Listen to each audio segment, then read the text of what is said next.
ago. This is a hugely important holiday, particularly to Scandinavian Americans who celebrate his legacy as a great explorer, as a devout Christian, and really just a fascinating. Controversial, frankly, but some people would say it's controversial. Go ahead. This is like Explorer Day for you, sir. Today we have your Columbus Day proclamation for Monday, which we're signing a bit early. Christopher Columbus obviously discovered the New World, and he was a great Italian explorer. He sailed his 3 ships, the Nina, the Pinta, and the Santa Maria, across the Atlantic Ocean and landed in what's today the Caribbean. But this is a particularly important holiday for Italian Americans who celebrate the legacy of Christopher Columbus and the innovation and explorer zeal that he represented. In other words, we're calling it Columbus Day. Yes.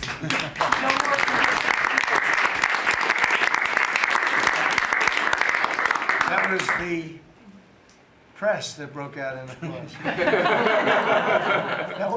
Can you believe that? I've never seen that happen before. The press actually broke out in applause. Good. Columbus Day. We're back. Columbus Day, we're back, Italians. Okay. We love the Italians. Okay. Thank you, Mr. Thank you. Great. Thank you very much. Have a good one, sir. So we covered Scandinavia and Italy. Not bad. Now for the rest of the world. So I want to thank everybody for being here. As you know, last night we reached a momentous breakthrough in the Middle East, something that people said was never going to be done. We ended the war in Gaza and really, on a much bigger basis, created peace.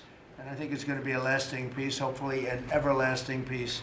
Peace in the Middle East. We secured the release of all of the remaining hostages, and they should be released on Monday or Tuesday. Getting them is a complicated process. I'd rather not tell you what they have to do to get them. There are places you don't want to be, but we are getting the hostages back on Tuesday, Monday or Tuesday, and that'll be a day of joy. I'm going to try and make a trip over. We're going to try and get over there, and we're working on the timing, the exact timing. We're going to go to Egypt, where we'll have a signing, an additional signing. We've already had a signing representing me, but we're going to have an official signing. And the amazing thing is all of the countries over there, from Qatar to Saudi Arabia to UAE to all of them, I mean, the rich ones, the less than rich ones, they've all come together, something which is amazing, actually. They've all come together for this, and they're really probably the best relationships they've ever had. So it's been really something incredible that nobody thought it was possible to get it done. And very importantly, the hostages are coming back. As you know, they consider them hostages. They talk about them as hostages, but there are approximately 28 dead people, mostly young, mostly men, but and boys. I mean, boys. The one woman talked about her baby. Her baby's 25 years old, but you know, to her it's her baby, and we're bringing them home. We're getting everything, and to those parents, the dead young man is just as important as though this person were alive. It's amazing. I've never seen anything quite like it. I've been very much involved. I've never seen anything quite like it. But it's really peace in the Middle East. And you remember October 7th was terrible, but also from the Hamas standpoint, they probably lost 70,000 people. That's big retribution. That's big retribution. But at some point, that whole thing has to stop, and we're going to see to it. Gaza is going to be slowly redone. You have tremendous wealth in that part of the world by certain countries, and just a small part of that, what they make will do wonders for Gaza.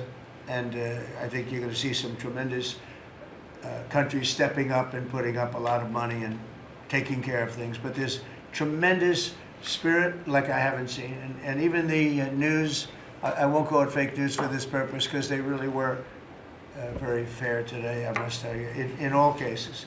But they covered it very well. They covered it very fairly. Everybody loves it. Everybody.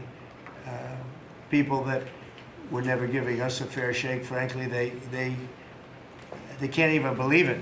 They're so They're amazed by it. A lot of people are. But it was just everything came together. I think the attack was very important on Iran because let's say that didn't happen, they'd probably by now have a nuclear weapon, numerous nuclear weapons. And therefore, even if we signed a deal, there'd be a big dark cloud over it, and it wouldn't be the same thing. So Iran's different, but Iran wants to work on peace now. They've informed us, and they've acknowledged that they are totally in favor of this deal. They think it's a great thing. So we appreciate that, and we'll work with Iran.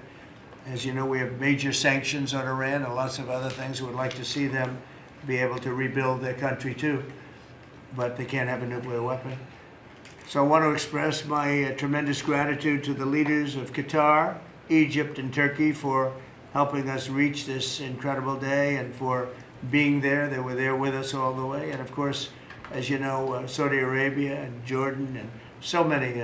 I will tell you, President Erdogan was personally involved in dealing with Hamas and some of the others. He's been great. They've all been really amazing. Indonesia's been amazing.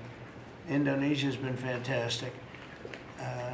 The whole world has come together for this. People that didn't get along, people that didn't like each other, neighboring countries that frankly didn't like each other, but now it's just this moment in time. So we look forward to welcoming the hostages, like you can't believe, home to their families, and that'll take place early next week. We hope Monday or Tuesday. And all Americans should be proud of the role that our country has played in bringing this terrible conflict to an end. And I want to thank, some of the people, JD, you were fantastic, and Pete, you were great. Marco was fantastic. Some of you were very much involved. I'm looking around. So indirectly, I think almost everybody in this room was involved. Susie, I want to thank you very much. You were incredible. You've done an incredible job. So, and yes, John, what you've done was invaluable. CIA, John Ratcliffe, and he's done an incredible job. So I want to thank you all, and if I'm missing anybody, I apologize, but you've been amazing. And then you have Steve Witkoff, who worked so hard. And you remember we settled 7, this is number 8, we settled 7 wars or major conflicts, but wars. And this is number 8. And the one that I thought would be maybe the quickest of all would be Russia-Ukraine, and I think that's going to happen too. But in the meantime, they're losing about 7,000 people a week, and that seems pretty bad. They're losing mostly soldiers, young soldiers. They go out to war, and they're getting killed. And while it doesn't affect us in a lot of ways, we've got a big ocean in between, you don't want to see that happen. It was a big mistake. That war should have never happened. It would have never happened if I were president. So we're here this morning for a cabinet meeting as my administration continues to deliver for the American people, despite the radical left lunatics that shut down our government. You have Democrats that they've lost their way. They have no leadership. We don't even know who to deal with over there. At least they know who to deal with. We have no idea who we're dealing with over there. It's like they have no idea what they're doing. Republicans have voted repeatedly to pass a clean, nonpartisan bill to reopen government at the same funding levels. We're not going to do anything only good for health care. We're really, I think, become the party of good health care. And they keep using health care as a cudgel. They want to try and get everyone thinking about health care. We're the ones that are saving health care. In fact, one of the things we're doing is we're going to be reducing the cost of medicines by 100%, 200, 300, 500%, and even more than that, because as you know, we're in the process of favored nations right now. We've exercised a clause because we were subsidizing the entire world. The entire world pays a fraction of what the United States has been paying. And we've already, numerous Pfizer and other companies have already signed, and other countries are a bigger problem because they've been getting a subsidized rate. We've been paying for years. This has gone on for 30 years. We've been reducing the rate of drugs for other countries because we've been paying much more than we're supposed to. And they used all sorts of ideas like research and development. I said, what about Germany? What about these other countries? Aren't they paying? No, we have to pay research and development. It was all nonsense, and I couldn't listen to it anymore. So it's a very radical, big, tough shift, very tough. We got a lot of things going up there. But, you know, and you probably heard me say this in my first term, I think it was my third year, we reduced drugs from the beginning of the year to the end of the year. And I was so proud of it. I actually had a news conference to announce it, and it was 1/8 of 1%. Think of that, which is barely a reduction. But it's the first time in 28 years that there was a reduction in drug prices for the year. So from the beginning to the end, it was 1/8 of 1%. And I was so proud of myself. I did something that nobody else could do. But when I started to think about it, I said, doesn't make sense. And then I'm starting to look at numbers where a pill or a treatment or some pharmaceutical product is selling in Europe for 10% of what we pay for in New York City or in any one of our places, and cities, states. And then I see people leaving for other countries to go buy their pharmaceuticals, where they make journeys to various other countries, including Europe, where they got the best bargains of all. And I put an end to it. It's over. And now we're, you know, in major, I guess, disputes, but we're winning the disputes by a lot. With the countries, a couple of countries said, we won't do this. I said, well, it's unfair that we're paying 10%, and, you know, you're paying just a fraction of what we're paying for the same product made in the same plant. And they said, well, we're not going to do it. I said, that's okay. You don't have to do it. But I'm going to put a tariff of 9% or 7% or whatever the amount of money is. And I'm going to put a tariff on your country for the amount of money that you're taking advantage of us for. No, you can't. I said, yeah, I can do that. I'm going to do that. And they would immediately agree. And it'd make the tariff substantially more than the number we're talking about.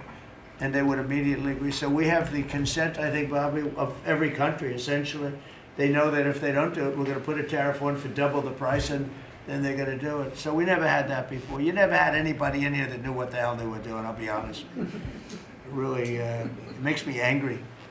Because for years and years, and this started many years ago, and basically we subsidize the world. So this is going to have a huge positive impact on Medicare, Medicaid, even Social Security. But anything where there's pharmaceuticals, drugs involved, it's going to have a tremendous impact.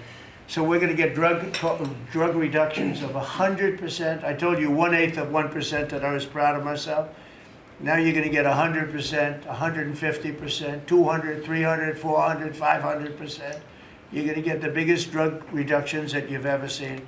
And they're already, I guess they're starting to kick in, but we've made deals with numerous companies and we're going for the full bore. We want whatever the price is. So that would mean that the world price, because the world is bigger than the United States, a lot more people, but the world price will go up a little bit and our price will come down a lot.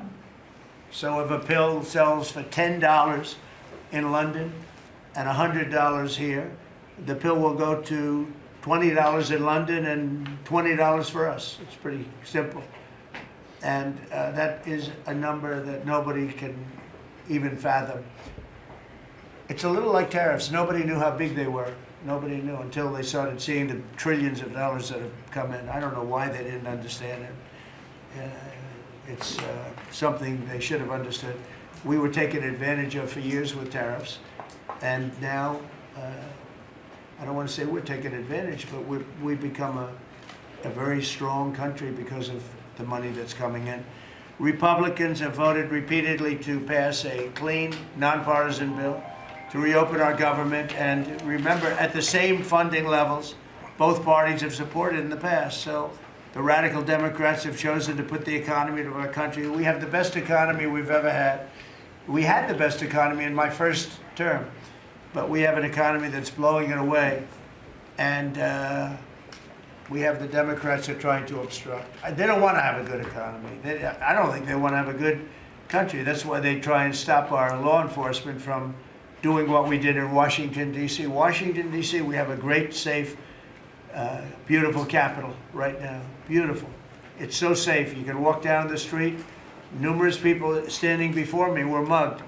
and you're not going to get mugged anymore. We have a safe capital, one of the safest. We took it from one of the most unsafe places to one of the most safe places in the country. And we also beautified it, and we're in the process of doing even more so. So we're very proud of our capital. Again, we were embarrassed by our capital. A lot of people being killed. They'd come from Iowa, Indiana, Florida. They'd come up, and they end up getting shot. They're not getting shot. We moved out 1,700 people approximately, right? Approximately 1,700 hardened criminals, career criminals. They moved them out. So Chuck Schumer and Hakeem Jeffries and the congressional Democrats are holding the entire federal government hostage. I will tell you, a lot of Democrats want to get this thing open too. They do. They're calling us, and they just want to get it open. And all we're doing is saying, just play the same thing until we get it straight. And they don't know how to go about it. I mean, and the problem is we really don't know who the hell is leading the Democrats. You have this AOC. I don't know her at all, but I watched her the other day. She said, well, if they want, they could come to my office. That's not leadership, you know.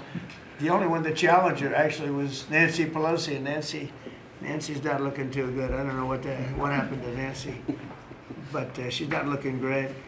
But she was the only one, I give her credit, she was the only one that challenged her. But AOC said that they can come to her office and negotiate, the Republicans. And we're saying, oh, I didn't know she was in leadership. But she's taking Hakeem Jeffries' place, and Schumer's afraid that she's going to run against him. And right now, I don't know, he can change, life is crazy, right? But right now he can't beat, I don't think he can beat anybody. So he'll lose in a primary. I would say he'll retire before he loses in a primary. So I think Schumer's going to retire because he can't beat anybody. His polls are so bad. Meanwhile, the Democrat shutdown is causing pain and suffering for hardworking Americans, including our military, our air traffic controllers, and impoverished mothers, people with young children, people that have to live not the greatest of lives. But we're doing so many tax cuts. We've cut their taxes. The great big beautiful bill, we've cut their taxes at levels that nobody's ever seen. I mean, no tax on tips, no tax on Social Security, no tax on overtime. It's been a great thing for a lot of people. They're doing great. Despite all of the damage that it's caused, the shutdown has been, you know, pretty damaging. I mean, it's not yet because it's early, but it gets a little bit worse as it goes along. And we'll be making cuts that will be permanent. And we're only going to cut Democrat programs. I hate to tell you. I guess that makes sense. But we're only cutting Democrat programs. But we're going to start that, and we have Russell, we can talk to you about it if he wants to, but we'll be cutting some very popular Democrat programs that aren't popular with Republicans, frankly, because that's the way it works. They wanted to do this, so we'll give them a little taste of their own medicine. But Chuck Schumer proclaimed this morning that every day gets better for them. No, every day it's actually getting worse for them. And they're having a rebellion in the Democrat Party because they want to stop. And if you saw all of Schumer's, I watched last night like 10 different times over the years, he said, you can't shut down government, you can't shut down, and now he's the one that shut it down. So this is a confession that he's acting not to serve the people, but to serve the partisan interests of his party. And I don't think he's serving them well because they're way down. Look, they just lost an election in a landslide. You know, it was interesting. I watched Kamala. It was a sad figure. I watched her the other day saying the election was very close. I said, no, the election was a landslide. We won the popular vote by millions. We won the Electoral College by, I think, 312 or 315 to 220 something. But there's another one that we won that's probably, that's why when you see the maps are completely red. It's counties. The counties, we won at 2,505 to 525. So 2,500 to 525. That's called one of the greatest, biggest landslides in history. And that's one that people are using now as a primary. But literally, when you see it colored in, the entire country is red representing Republicans. So, you know, they go around, they just lie. They just lie. And everything's a big lie with them. Well, the other side, and the other thing I don't understand is Christy, I looked at crime numbers in Chicago. They're through the roof, and I have a governor who stands up every day and tells us how wonderful Chicago is. It's just a lie. It's like a con job. It's like Gavin Newsom. He says how well he's doing in California, and they're doing terribly. Population's getting smaller, people are leaving, and other people are coming in, and I wouldn't say it's an even trade. While the other side is focused on playing games, the Trump administration is focused on creating jobs, bringing down prices, and we've really brought them down a lot. That's the other thing. We're bringing down prices a lot. We're bringing down grocery prices, but the big thing is energy. When you bring down energy, everything comes down, and the energy prices are way down. I see we're down to about $61 now a barrel, and what gasoline's going to be, I think gasoline's going to be below $2 at some point in the pretty near future. It's very low, much lower than it was under Sleepy Joe. And we're restoring law and order in our country. We're restoring it here, but we're restoring it right now. We're in Memphis. We're going to Chicago. We're going to other cities. Many governors are asking us to, including Democrats are trying to ask. I don't know what the big problem is. If I were a Democrat governor, I'd be saying, whatever you can do to get crime down, I'll take anybody. You can bring them in I don't care who it is. A lot of people said that. They interviewed women, these beautiful women in Chicago, black women with a MAGA hat, a red hat. They said, we don't care who he brings in here, but this place is really dangerous. We just want crime to stop. It's true. They don't care. They don't differentiate between the National Guard and the Marines. They don't care. They'll take anybody.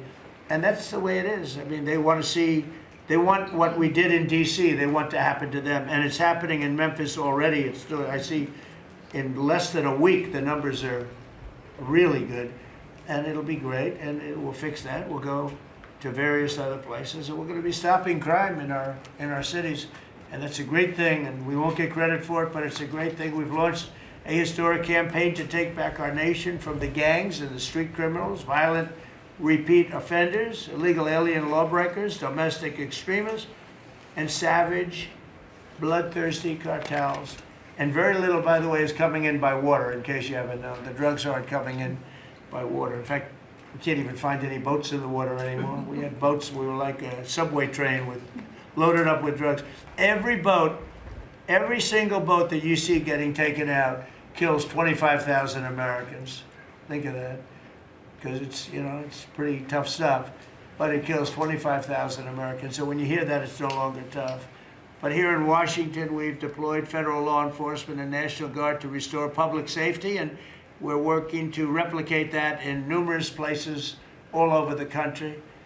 And we have a very powerful military. We have a very powerful National Guard. I want to thank the governor of Texas, who has been, as usual, great. Governor Abbott, he gave us 400 troops without even a question. And we have other governors likewise doing what has to be done, because they know we have to confront crime. We're directly confronting the sinister threat of left-wing domestic terrorism and violence, including the terrorist group Antifa. You saw that yesterday. We had a news conference. Antifa's out of control in Portland and other places, but mostly Portland in the case of Antifa. And we had people that were really badly affected by them. It was terrible. So one of those things, but we're knocking the hell out of them. And we're looking for the people that are funding them, and those people are going to be just as guilty as the people that smack people over the head with a baseball bat. And I'd like now to ask Attorney General Bondi and Secretary Noem to discuss this a little bit and tell where we are. And then we'll go around the room. We'll go quickly. We're going to go quickly if we can, because we have a lot of things to do, including I won't be spending that much time here because I'll be leaving fairly soon for the Middle East. And I'm very honored to be involved with that, I'll tell you. It's a great thing for our country. People are so happy about it. I've never experienced anything quite like it. I've never seen such universal praise for being able to do something. No, it's something that nobody thought was possible, and we're going to end up having peace in the Middle East. Who would have thought? So, Pam, could you start, and then Christy, please. Sure, President Trump, and despite the Democrat shutdown of our government, our law enforcement officers are out there working without paychecks.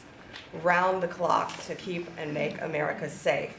Secretary Hegseth and I were recently in Memphis. We had 1,100 law enforcement officers in one room with us. The Memphis PD, they were the happiest to see us, don't you think, Secretary Hegseth, of anyone. We had ATF, DEA, FBI, U.S. Marshals.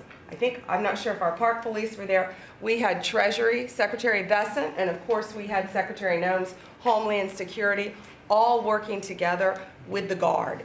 They were so happy to have us there. We've been making arrests left and right. So far, we made 562 arrests and seized 144 illegal guns just in the short time we've been in Memphis. And many of these people are career criminals. And when you take them out of a place, your crime rate just goes down. These people commit crimes every single day. They're sick. And we're taking them out. In some cases, we're bringing them back to their countries where Biden allowed, with the stupid open borders that we had in our country, to come in. But they're being brought back to other places, or they're being put in jail, but they're career criminals. President Trump, last night alone, we made 91 arrests, 19 firearms off the streets, and one was a warrant for a homicide, and 4 sex offenders who had active warrants. One was a sex offender on a child. Everything we did in Memphis was worth it, in my opinion, for that one arrest. Think about that. We got a child rapist off the streets, but yet we've made 562 arrests and still going strong in Memphis. Just what we did in D.C. But it's because it's all of us. It's a team working for you to make America safe all together, round the clock. Thank you very much. Thank you, Pam. Thank You're you, doing a great President job. Trump. And it's amazing that we're not getting cooperation from Democrats. It's a new issue. You know, we have all the old issues of the wall and the border and all of the things, men playing in women's sports they still want that, transgender for everybody. All these issues are so crazy, but we have a new one. It's called crime. We stop crime and they allow crime. They want crime. It doesn't make sense. I think it's as ridiculous as the other things that we talk about all the time. But I've added it onto our list, a 5-letter word called crime. We stop it, and they actually incite it. It's crazy. You would think they'd want them. You'd think they'd want Christy and Pam and all of the people. If we needed the military, people will be there. We've got a massive military. We have the best numbers we've ever had for recruitment. We have a lot of people now. We have people that can't get into them. In a great economy, they want to be soldiers again. A year ago, they didn't want to even think about it. Same thing as with police and firemen, everything. They want to join. They're proud of our country again. Christy, go ahead, please. Well, sir, thank you for your leadership and for deploying all of government to help us keep our country safe. You have talked extensively about how threatened our ICE officers are, but all of our law enforcement out there. And we saw the shooting in Dallas at that facility, so we're hardening all of our buildings and making sure that we have more security measures, snipers on the roof, people to protect our law enforcement while they're out there on the streets. But what I'm also doing, sir, is, and with your authority, is we're purchasing more buildings in Chicago to operate out of. We're gonna not back off. In fact, we're doubling down, and we're gonna be in more parts of Chicago in response to the people there. And then I was there a few days ago and looked at some facilities that we can deploy more law enforcement out of. Because what they're trying to do with these riots and violence is distract us and keep us from going after those murderers and rapists that are out in the streets. And then I was in Portland, went out and back on Tuesday, and met with the governor, met with the mayor, met with the chief of police and the superintendent of the highway patrol. They are all lying and disingenuous and dishonest people. Because as soon as you leave the room, then they make the exact opposite response. So we're looking at new facilities to purchase. They're in Portland too, and we're gonna double down. And I told them if they didn't meet our demands for safety and security on the streets and work with us, then we were going to bring in more federal law enforcement. So I wanna thank Pete and the Department of War for all their help. They've been fantastic, but while we fight litigation and work with Pam on that, we're going to send more of our resources and men and women out there to keep everybody safe. So no worries. What we see in D.C. and what we see in Memphis for benefits for people in the safety and security, we'll see that in Chicago and And Portland. the numbers in Memphis, it's only a week, but the numbers have been amazing, I understand. That's exactly right. The They've crime been numbers are way down.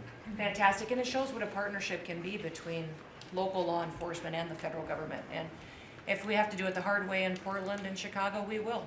All right. But the people That's demand fine. And the President safety. Trump, my lawyers are in court right now as we speak for you, arguing in Chicago and Portland to keep them safe, to bring in the guard. The government doesn't want it there, but we do. We're going to keep their citizens safe, thanks The to people you. want it.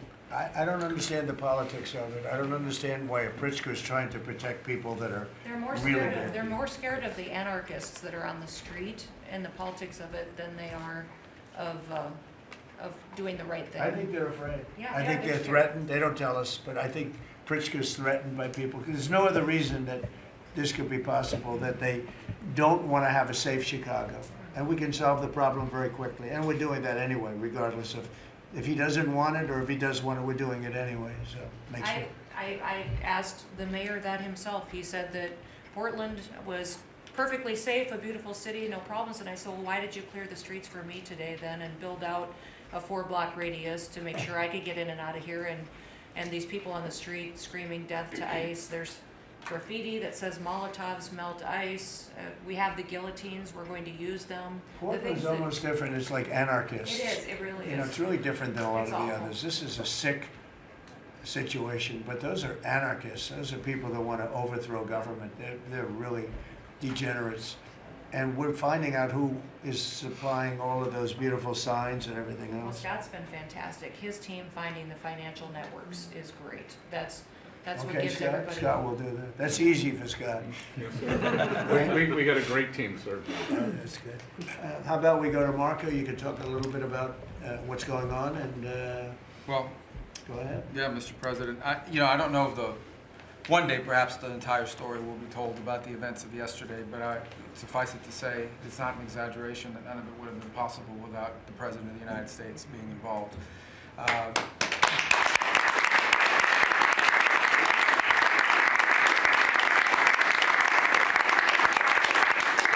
It really began with your trip to the Middle East, where these relationships were forged with partners in the region, personal relationships, close relationships that created the foundation where all of this was possible.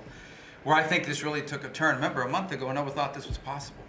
Where it really took a turn about a month ago, less than a couple weeks ago, is when we were at the United Nations and you convened a historic meeting, not simply of Arab countries, but of Muslim majority countries from around the world, including Indonesia was there, Pakistan was there, and created this coalition behind this plan. Then on that following Monday, you met with the Prime Minister of Israel here, and that plan was presented.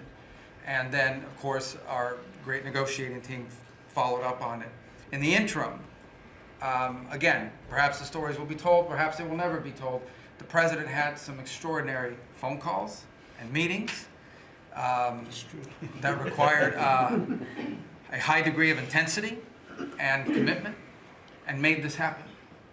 And I think what's important to understand is that yesterday what happened was really a human story. There's a geopolitical aspect to it, there's no doubt about it. It creates the conditions for Gaza to one day be a normal place again and people to have a better life and Israelis to be safe. But yesterday was a human story. And because of the work you put in, and honestly, not only is there no other leader in the world that could have put this together, Mr. President, but frankly, I don't know of any American president in the modern era that could have made this possible because of the actions you have taken unrelated to this and because of who you are and what you've done and how you're viewed.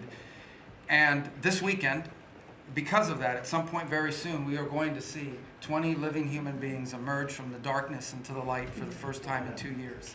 And that is because not only were you used the credibility and the power and the prestige of this office and the relationships you created, and you committed yourself to making it happen. And I think it will go down as a historic moment in the history of our country and something our country should be very proud of, that we have a president that's committed to not just peace, but to the human aspect of reuniting these families. My last point on this is just a couple of days ago, Secretary Lutnick hosted us all, many of us, at the Kennedy Center.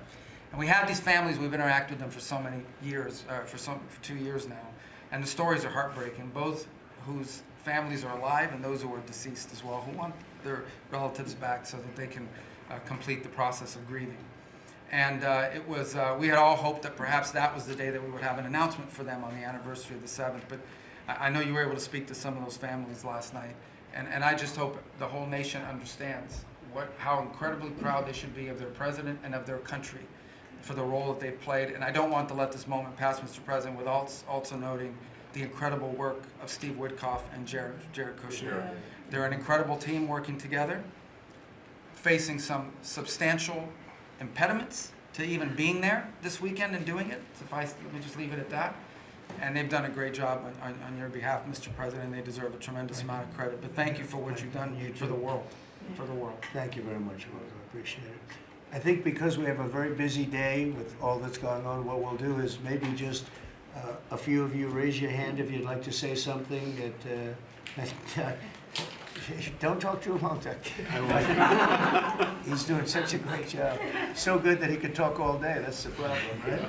But and what we'll do is just take a few hands, and then we'll go back to getting peace done. Okay? We'll go a little bit quicker. We'll take a few questions from the press. Go ahead, please. President Trump, I just want to double down on what Marco was sharing. It's such a remarkable accomplishment. Agree that no other president could have done this, but what set the groundwork for you able to do that? When you took office on January 20th, you made a 180-degree turn in our military strength with Pete's leadership. You were the master class in peace through strength. So militarily, we've completely turned around. We've demonstrated that through execution against Iran and others, that we have force. We want to end wars, but we'll use power if we have to. And then secondarily, peace through strength is also the prosperity, having the strongest economy and being willing to wield the power of a tariff in addition to the military power to reorder the globe. Those two things that you're standing on, both economic power and military power, allowed these negotiations to go forward. And I think as you've described the importance of these economic negotiations and all the trade deals, but that also begins with another 180-degree turn, and that was the 180-degree turn on energy. You have used energy diplomacy to bring prosperity to the American people, and you've used it to bring peace abroad. The combination of those three things have been remarkable, and now we're seeing the remarkable result. And we got one more that I know you want to end with Russia and Ukraine. Energy is going to play a key role in that, and now with this historic agreement, we're in a position working with the Middle East to also end the Russian-Ukraine conflict. So again, congratulations. Thank you very much, Doug. I appreciate it. Maybe I'll go to you for a second. You can just cap out what he said about the military, how well we're doing, and how big it is, and how strong it is. Mr. President, you're exactly right. At the War Department, you don't get peace without strength. And our job is to be the strength part of the equation and deliver that when necessary, as you demonstrated with your Order of Midnight Hammer, and the entire world saw. And I just want to echo what Marco said. It is a personal honor to be able to witness the way you lead and negotiate. I wish people had a full understanding of what that looks like, that historic nature. A lot of us vets, the Vice President, Tulsi, Lee, Doug, probably after decades of war and the chaos that was unleashed through reckless and foolish American policies, never thought this kind of peace would be possible. Yet, with your strength, with your ability to wield trade negotiations, personal relationships, to open up that opportunity is truly historic on the world stage. And it creates a whole number of other cascading effects. And watching Marco and the Vice President and Steve and Jared, the CIA director, everybody come together to make it happen. You've formed a phenomenal team, Mr. President. And at the War Department, our job is to make sure if and when there's question about American commitment, the whole world knows we've got the biggest, strongest, most lethal, and most ready War Department in the world, which is true, which is why we saw record recruitment in 2025, Mr. President. The first 2 weeks of 2026 already blows that out. FY 2026 already blows it out of the water. In fact, re-enlistment has already met its year-long goal in the Marine Corps in 2026. 2 weeks. Okay. You can't. There's no other way to create that kind of love and enthusiasm than with your leadership, sir. And it is an honor to work with Pam and with Christy and the cities across the country to make sure American citizens and law enforcement are protected with our National Guard. But that's a core mission. And last thing, Mr. President, on the southwest border, the first group that rotated in to lock down that border to 0 crossings is now rotating out. and with a new border medal, the Southwest Border Medal, or it's actually called the Mexican Border Medal, revived from 1918, that will be pinning on their chest. So thank you for renaming the department, and we're trying to live up to it every day. So thank you, sir. I mean, think of this. We have record numbers of recruitment. 1 year ago, there were stories, front page stories, that we couldn't get anybody to join the Army, Navy, Air Force, Marines, Coast Guard. My beautiful, I call it our beautiful Space Force. I love our Space Force. It's turned out to be very important. But we couldn't get anybody to join. Nobody wanted to join, including our police and fire. They didn't want to join anything. Recruitment was embarrassed, so we couldn't get anybody. And now we're brimming. Now it's, and they're getting in based on merit now. A soldier's a soldier. They come in now based on merit, not based on woke stuff that anybody can qualify. You have to qualify for jobs. You have to qualify for certain types of jobs. And it's amazing. So we were embarrassed a year ago. Think of it, a little bit more than a year ago. I think it stopped on November 5th. I think it really started, this all started on November 5th, the election day. But now everybody wants to be, and we have an overabundance, and maybe we should raise it a little bit. I don't know. I like that idea, sir. But we could raise it. But we have so many people want to join, and they're proud of our country again.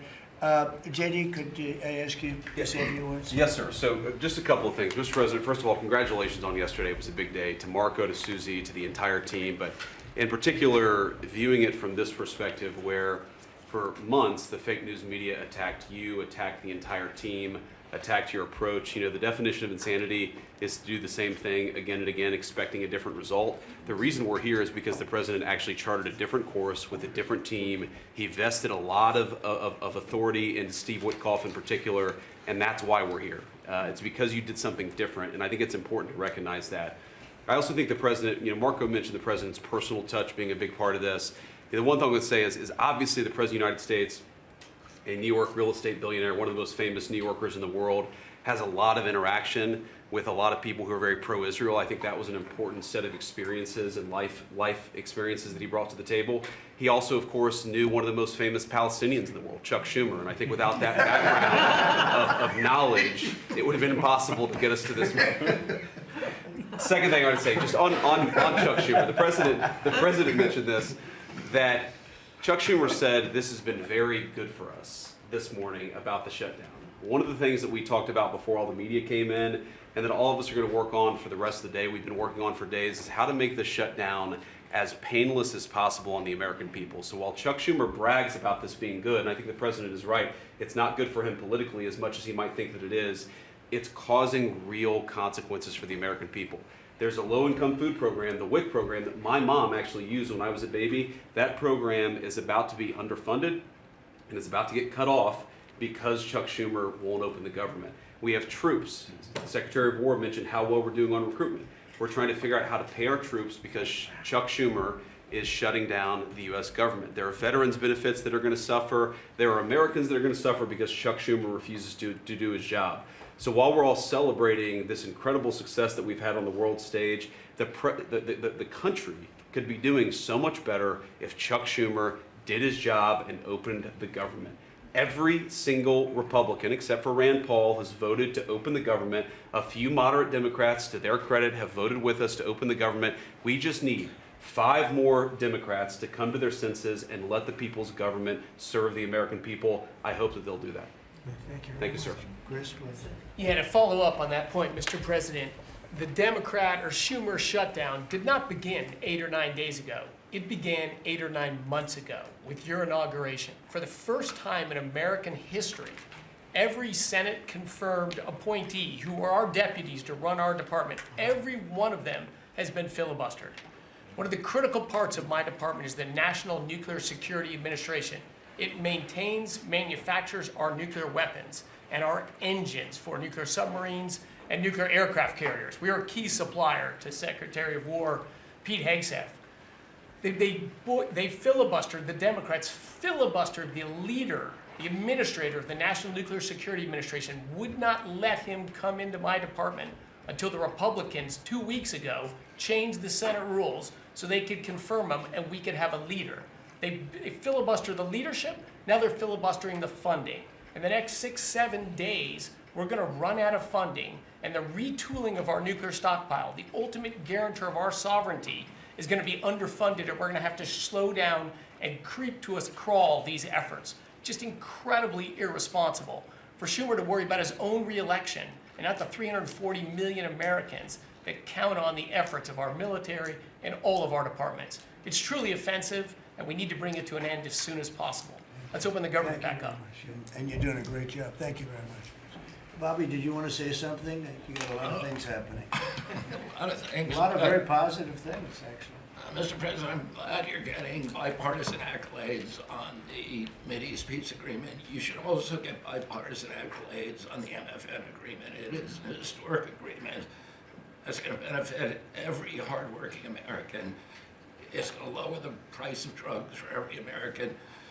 By the time this administration is over, we will have 95% of the drugs in this country will be the lowest price in the world. It immediately begins to affect Medicaid, Medicare, Social Security, the other government programs. I remember when I went through the confirmation process, and the principal preoccupation of the Democrats during that process was whether I would continue the IRA negotiations on drugs. The Democrats negotiated 10 drugs. I'm supposed to negotiate every year 15. The 10 that they negotiated, they claimed to get a 22% reduction, but it was a lie. It was 22% under the list price, which was actually higher than the price we were getting. So Medicaid, Medicare ended up paying more for those drugs than they were paying beforehand. They only got a benefit on one drug. One was tied. 8 of them were lower.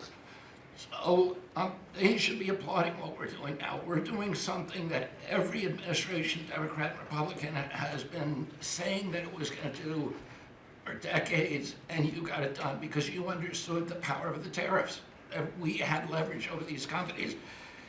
And you did it in a way which you asked us to do, to negotiate in a way that was not going to stifle innovation, that was going to make sure that those companies could bring their production home, and they are doing that. And it was a profound success. It will affect every American for 100 years. And you should be getting bipartisan accolades on that. I'll say one other thing about Tylenol, only because of this. This morning before I came in here, somebody showed me a TikTok video of a pregnant woman, 8 months pregnant. She is an associate professor at the Columbia Medical School. And she is saying F Trump and gobbling Tylenol with her baby in her placenta. And the level of Trump derangement syndrome has now left the political landscapes, and it is now in the realm of pathology. And a mother could overwhelm millions of years of maternal instinct to put her baby at risk. And all you have to do is look at the studies which you and I talked about. It's not dispositive that causes autism. It is so suggestive that anybody who takes this stuff during pregnancy, unless they have to, is irresponsible. There are 15 rodent studies. Every one of them shows if you give it to the mother, the babies, and particularly the male babies, have profound neurological and behavioral changes. There is a study from Johns Hopkins on cord blood where they divided women into 3 categories: those who had the least acetaminophen in their cord blood, and those who had the most. The ones with the most had 3.6 times the rate of autism in their children. The middle category had 2.2 times, so it's a dose-related response. And there are dozens of studies that show the countries that use the most have the highest level of autism.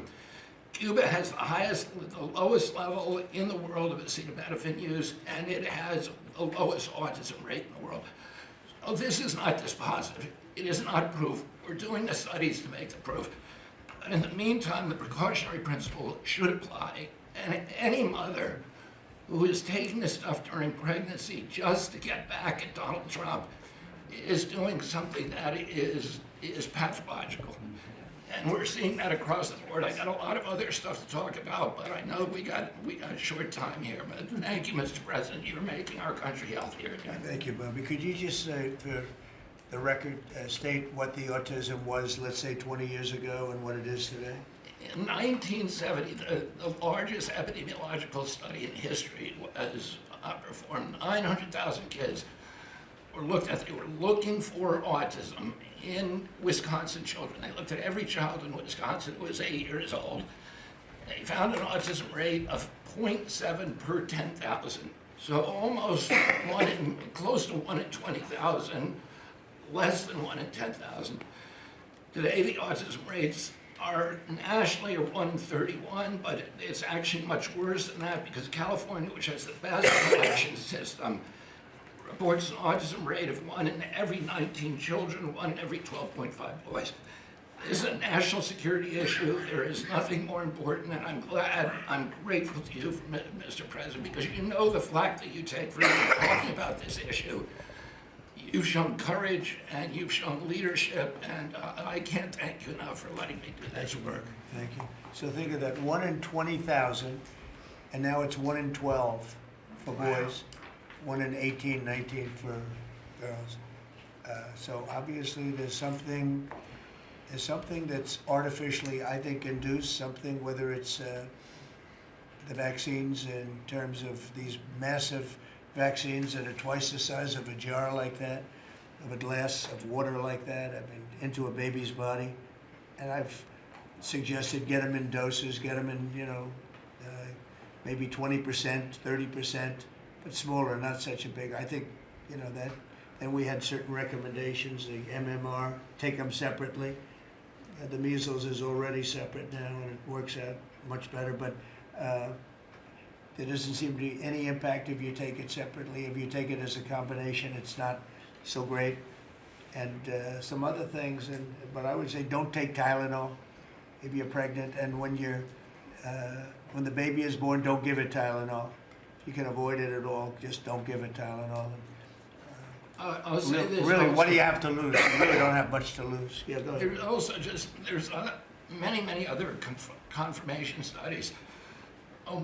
There's 2 studies that showed children who are circumcised early have double the rate of autism. It's highly likely because they're given Tylenol. So, you know, none of this is dispositive, but all of it is stuff that we should be paying attention to. But, you know, there's a tremendous amount of proof or evidence, I would say, as a non-doctor, but I've studied this a long time ago. You know, I met Bobby in my office 20 years ago. We were talking about the same thing 20 years ago. And I was a real estate developer. It bothered me that it seemed to be getting worse, but it's so bad now when you hear these numbers. It's not even really sustainable. I don't know how people do it, but there is some very strong evidence on Tylenol. In fact, at one point, I guess the company gave a warning. They still don't recommend it during pregnancy. That's the weird thing. They're not recommending it, and that's the company itself. So just don't take it. Don't take it. If you're a woman, don't take it, and don't give it to the baby when the baby's born, and I think that's going to have an impact. But I'd also get the shots in smaller doses.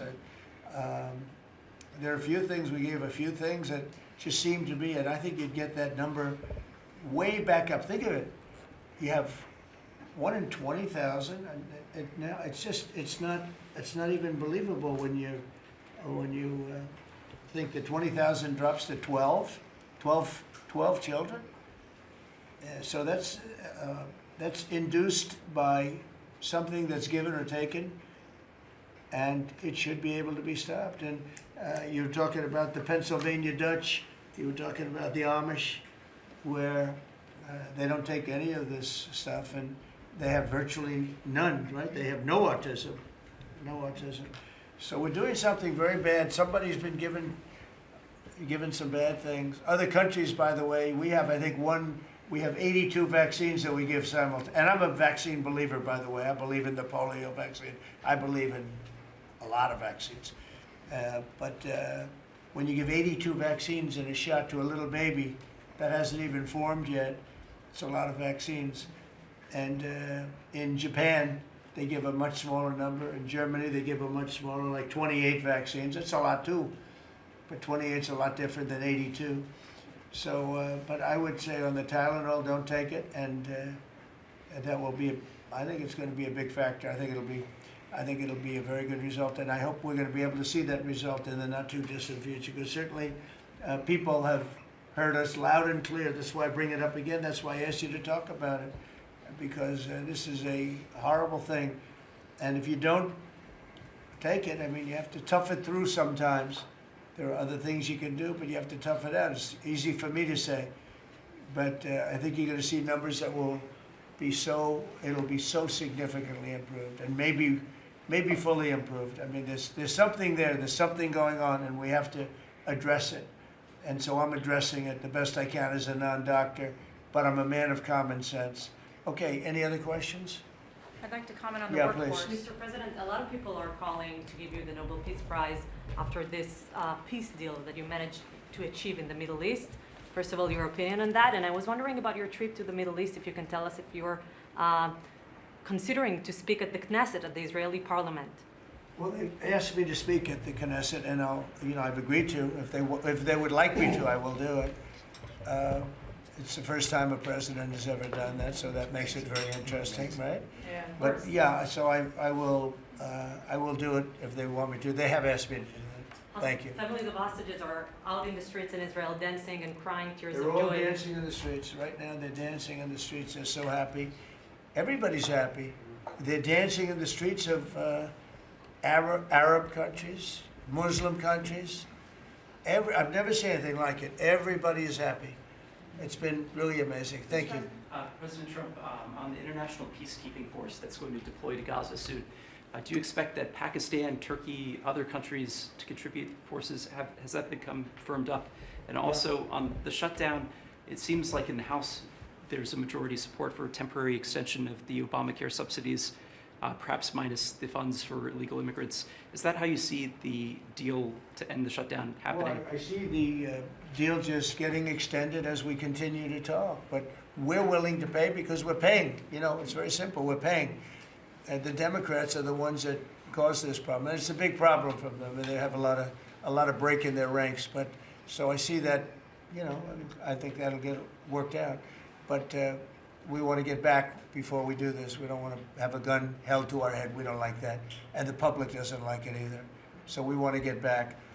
And I think it's going to work out. I think it's going to work out very well. It's something that shouldn't have happened. This was supposed to take place before the election. You know, this was supposed to take place on September 28th before the election.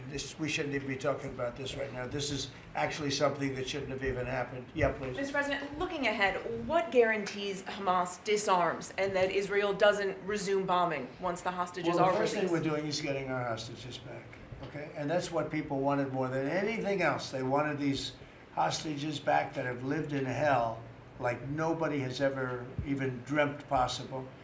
And after that, we'll see. But they've agreed to things, and I think it's going to move along pretty well. But what is phase two? When does it I'm not begin? going to talk about that because you sort of know what phase two is, but there will be disarming, there will be pullbacks, there will be a lot of things that are happening. You know, I gave you a whole list of 22 different things that will take place. And I think it'll take place, and I think you're going to end up with peace in the Middle East. But we have to get our hostages back.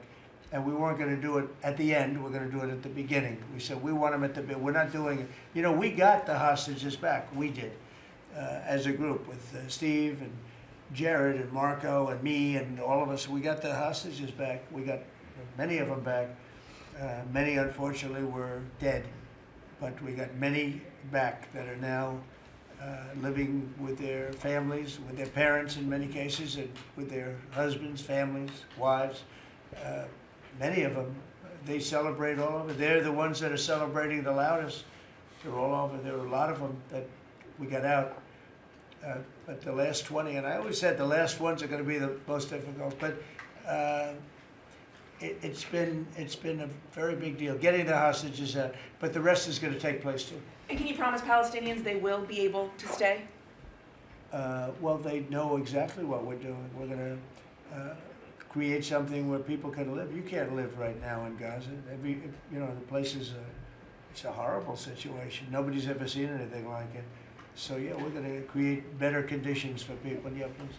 Mr. President, excuse me, what kind of security guarantees is the United States going to make for Gaza? Well, we're going to work with very wealthy countries that love people, frankly. I know them very well. They love people, but they love Arab people, and they love Muslims, and they love, I think right now they love everybody, and they're immensely wealthy, and they're going to be involved in putting up money, and for them it's a small amount of money. For somebody else it's a large amount of money, but you know, these are the wealthiest countries in the world, and they'll be very much involved in making it as good as possible. And what's your take now on a two-state solution, sir? Just to follow up on that.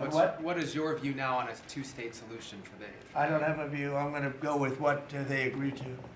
Mr. President, given that there are some tough provisions for Israel in this agreement, are you at all concerned that Bibi Netanyahu may not continue in his post? He may be deposed. That Bibi may go a little bit out of whack. That he may no longer be prime minister when this is over. Look, that's politics. It could be. I don't know. I think he's very popular right now. He's much more popular today than he was 5 days ago, I can tell you. Right now, I think maybe people shouldn't run against him. 5 days ago, it might not have been a bad idea. No, Bibi's become, this has been a very good thing. I don't think he did it for that reason, okay? But I think just looking as an analyst would look at this, I think Bibi should be very popular right now. Yeah, please. What will happen if Hamas says that it cannot locate or was not able to find all of the deceased hostages' bodies within the time Well, frame? we'll have to see. I think that's going to be, it's largely been answered. We know where most of them are. Actually, the bodies are a bigger problem because some of the bodies are going to be a little bit hard to find. It's a terrible thing to discuss even, but you understand, we're all people, we're grown-ups, we understand life. Nobody can understand this stuff because this could have taken place, but we have the hostages for the most part, and so I don't think it's going to be overly big. The situation with the bodies, you know, they say 28. Some are going to be a little bit hard to find, but we're going to do the best we can. Yeah, please. If they don't find them within the time frame. Please. Thank you, sir. Regarding Jared Kushner's role in the negotiations, can you explain a little bit about why he came on at the last minute? And then in regards to the WIC program that the Vice President mentioned, do you know when the funding that you promised through the tariff revenue will actually go through to communities? Because there's reports that WIC providers are actually starting to close down today. Well, okay, let me just answer the Jared. So Jared's a very smart guy. He did the Abraham Accords. As some people say, the Abraham, which I love the way that sounds, but he did the Abraham Accords. It was a great thing. 4 big countries joined.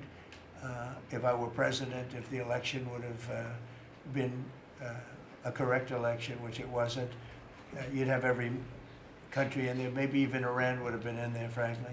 But you'd have every country in. Now, by the way, that's going to be filled up rather quickly. People want to join the Abraham Accords. And I put Jared there because he's a very smart person, and he knows the region, knows the people, knows a lot of the players. And the combination of him and Steve Witkoff and Marco and Cooper, who is, as I hear, has been fantastic, and others that were involved. JD was very much involved. I mean, we had a very smart group of people working. We had a lot of different players, different countries, and very diverse countries, very different from each other. They had certain things in common, but they had a lot of things, mostly things that were not at all common to their countries. So we had a very smart group of people. These are high IQ people. Okay, you know, I talk about how many low IQ people we have in our government. We got some real low ones, but some shockingly low. But these are very high IQ people, and that's what we want. I like high IQ people. Yeah. Mr. President, thank you. Can I ask you about the China? You're meeting with President Xi. The Chinese have now set to put in new export controls on rare earth minerals, and they've stopped buying soybeans from the U.S. What do you hope to get out of that meeting now with President Xi? Well, we'll see. I mean, I just heard this a little while ago before we came in, so I haven't been briefed on it. The export. I mean, look, we have the ultimate export.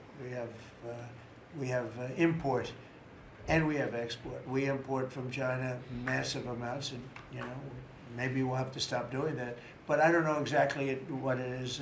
Neither do you. Neither does anybody. It's a little bit soon. I just heard about it.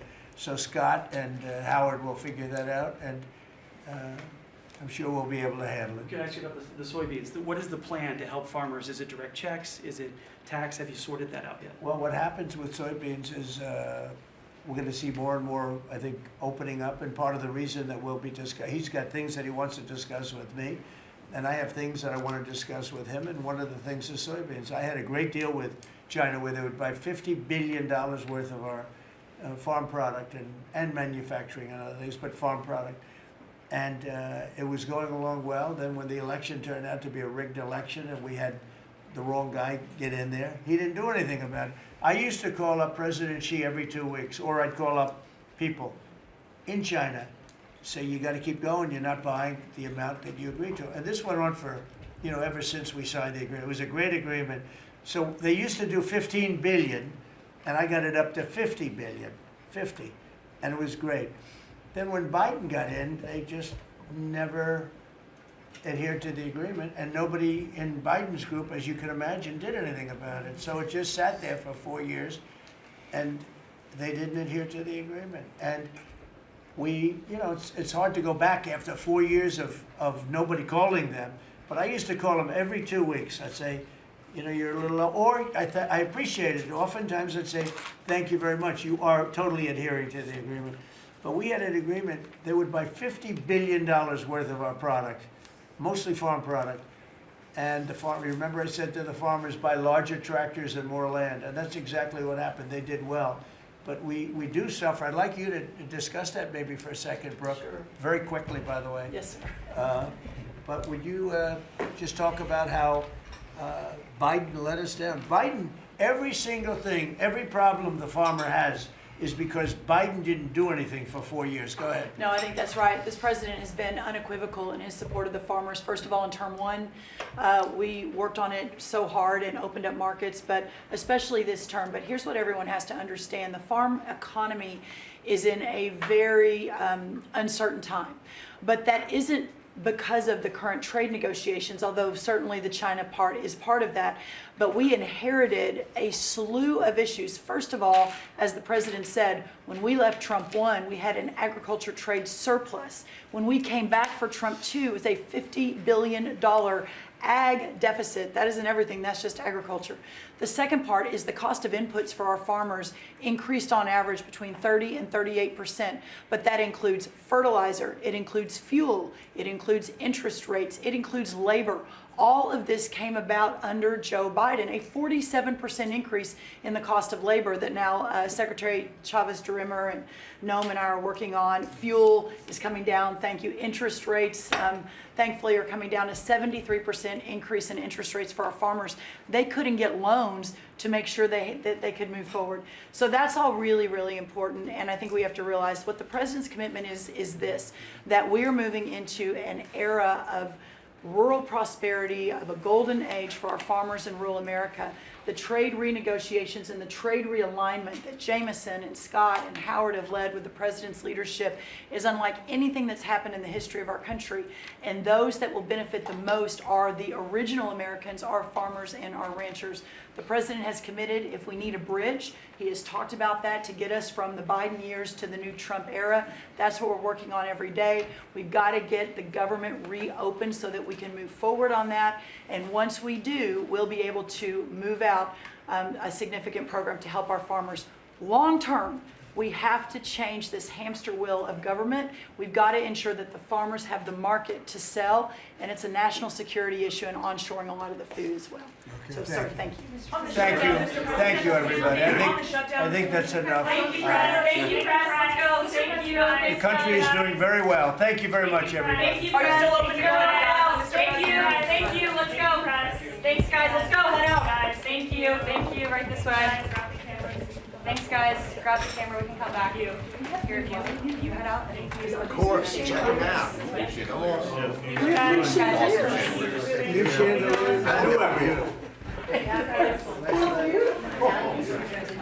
Yeah, you.